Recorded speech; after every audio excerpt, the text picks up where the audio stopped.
And good morning. It is currently the 21st of August, 2016. Meteorologist Robert Spetta here with you with one of the most unusual setups in the tropics I have seen in the past 7 to 8 years working out here in Japan. We have, well, three named storm systems, one pulling off here towards the north. Not too worried about that one. Lion Rock moving down towards the southwest, which is kind of interesting, and model guidance, I'll get to that a little bit later on.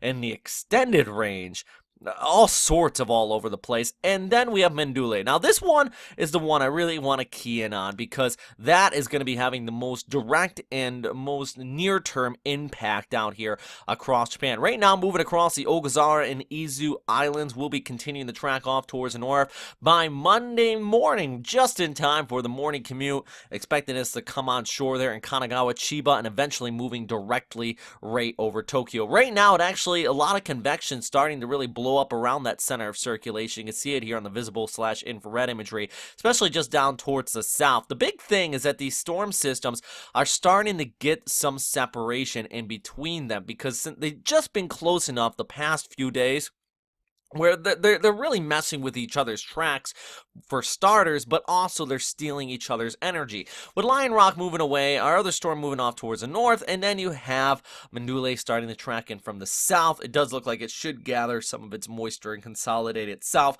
Lion Rock, that's actually going to happen eventually with it once this storm kind of moves away. So there's a lot going on. Actually, I'd shared this on my Twitter and on Facebook just a little bit earlier on. It gives you a visual representation of the chaotic mess that's going on in the Western Pacific right now with these numerous tropical low pressure areas. If you just look at one of these models, it's not going to help you out. This is why you really need somebody with at least some sort of experience kind of breaking this down and seeing exactly what's going on. Break it down using the Meteor app. If you do like weather graphics and really just following weather in general, I highly suggest this application. Really great tool. You can go into the upper levels as well if you want. Cloud cover, pressure, storm tracker. But right now I'm just going to show you the precipitation and the winds. Now this is using the ECMWF.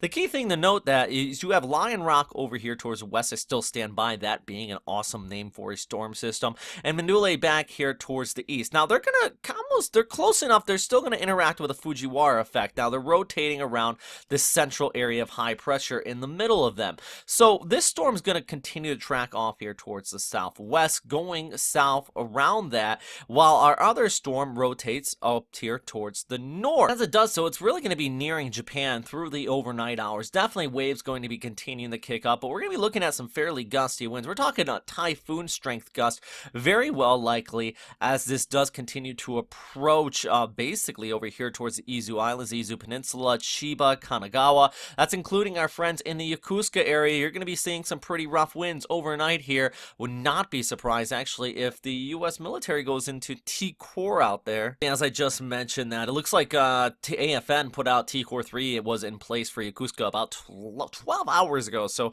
I'm sure 2 and 1 are going to happen tonight. JTWC is expecting typhoon strength winds actually to come right overhead, so hands down, you're probably going to be on lockdown Monday morning. That's just for the military personnel out there. Right now, the official track, that's the Japan Meteorological Agency, does take it right overhead, and they even put that red circle with a high probability of sustained 50 knot winds or higher because they expect this to intensify as it moves over the Kuroshio current and kind of moves farther away from Lion Rock, reducing wind shear and allowing it to gather some moisture. So if we take a look at the forecast, actually up to 50, 55 knots sustained, moving right over the Kanto plain. Now, Tokyo is built for tropical systems. I'll say that hands down. I wouldn't worry about extensive damage, but it being a commuting morning, it's a Monday morning. A lot of people are traveling from their summer holidays. This could be a very big situation as far as travelers and commuters. Definitely a lot of delays at the airports.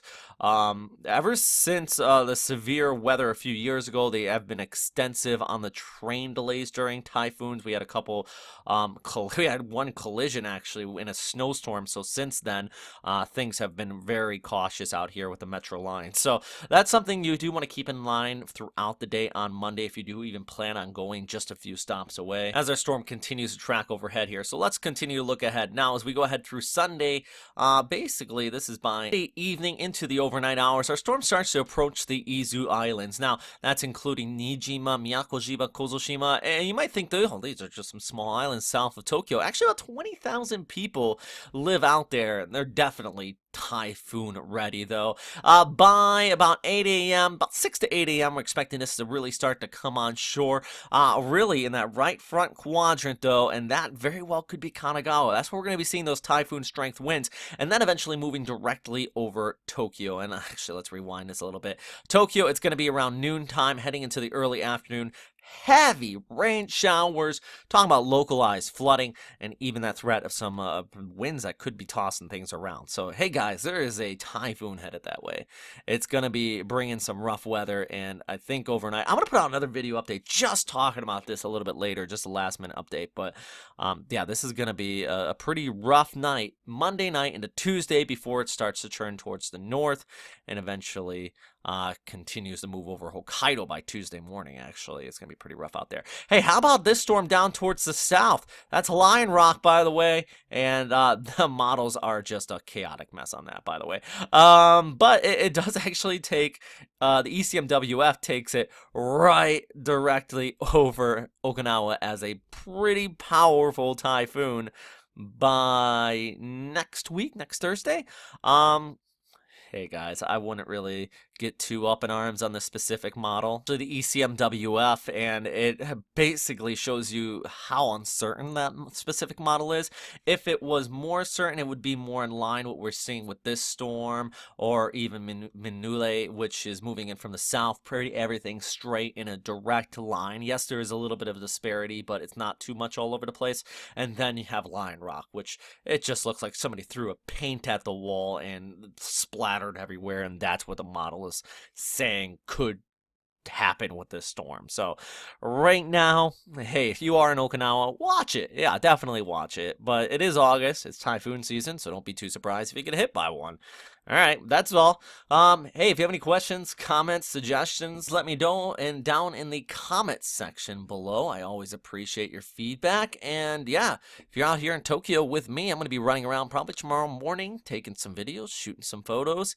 So you might see me around in the storm. All right, guys, stay safe out there.